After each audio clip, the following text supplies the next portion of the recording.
Bonjour. Quand j'ai fait la vidéo sur gentillesse ou soumission, j'ai cherché l'étymologie du mot gentil. On parle en 30 secondes.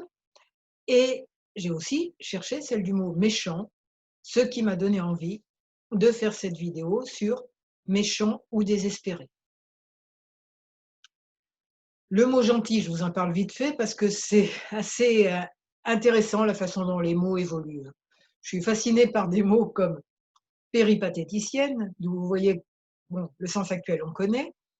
Le sens ancien, c'est disciple de Pythagore, et elle s'appelait comme ça parce qu'elle tournait péri autour, hein, comme périphérique, pathéticienne, qui marche.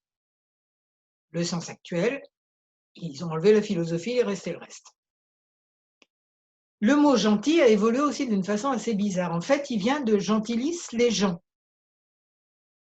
Et les gens, bah, il y a eu les gens qui voulait dire les autres peuples, genre les autres, comme les barbares de l'époque romaine, qui voulaient dire juste les autres peuples.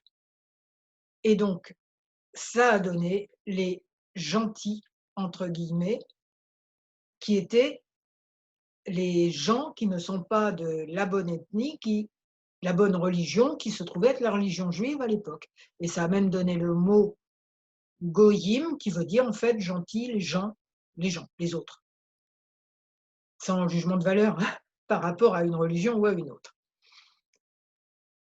Parallèlement à ça, les gens sont devenus les gens bien, dans une autre branche de signification. Les gens bien et les gens de haute naissance, d'où les mots comme gentilhomme ou le gentil damoiseau ou gente-dame. Ça ne veut pas dire qu'ils étaient bien sympas, ça veut dire qu'ils étaient de haute naissance.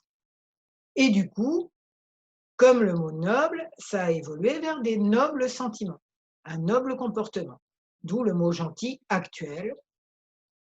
Voilà. Du coup, j'ai regardé aussi le mot méchant, et là, c'est intéressant parce que ça vient de choir, méchoir, c'est-à-dire tomber mal, mal tombé, du mauvais côté. Donc c'est celui qui a une mauvaise chance au départ. Et ensuite, c'est devenu celui qui a peu de valeur. Et ensuite, c'est devenu, ça a pris le sens moral de celui qui a peu de valeur au sens moral, donc qui est méchant. Vous voyez l'idée?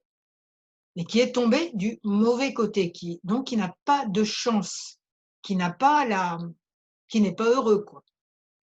Ce qui rappelle le mot, comment s'appelaient les cow-boys dans l'Ouest, enfin les bandits, je veux dire. Ah, je l'ai appris dans Lucky Luke, hein, peut-être vous aussi. Ça s'appelait comme la bière, les desperados. Desperados, qu'est-ce que ça veut dire? Désespéré.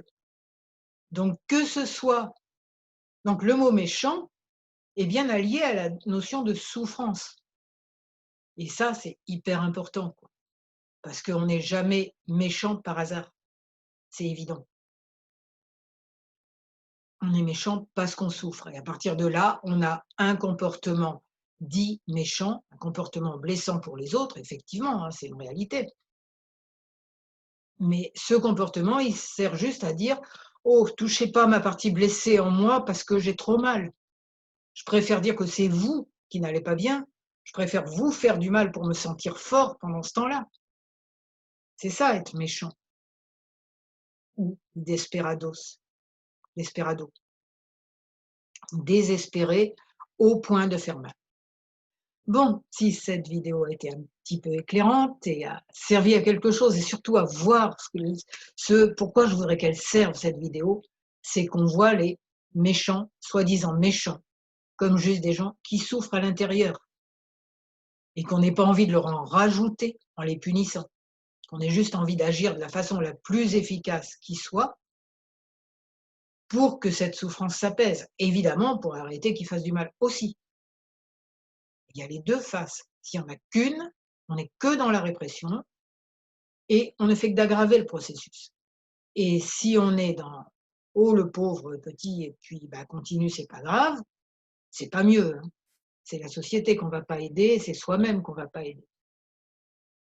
OK, donc si cette vidéo était utile pour vous, vous mettez un j'aime, vous vous abonnez à ma chaîne YouTube, vous transmettez la vidéo et peut-être vous allez voir mon blog qui s'appelle J'aime le FT et vous abonner à ma newsletter. Je vous remercie et je vous souhaite beaucoup de bonheur.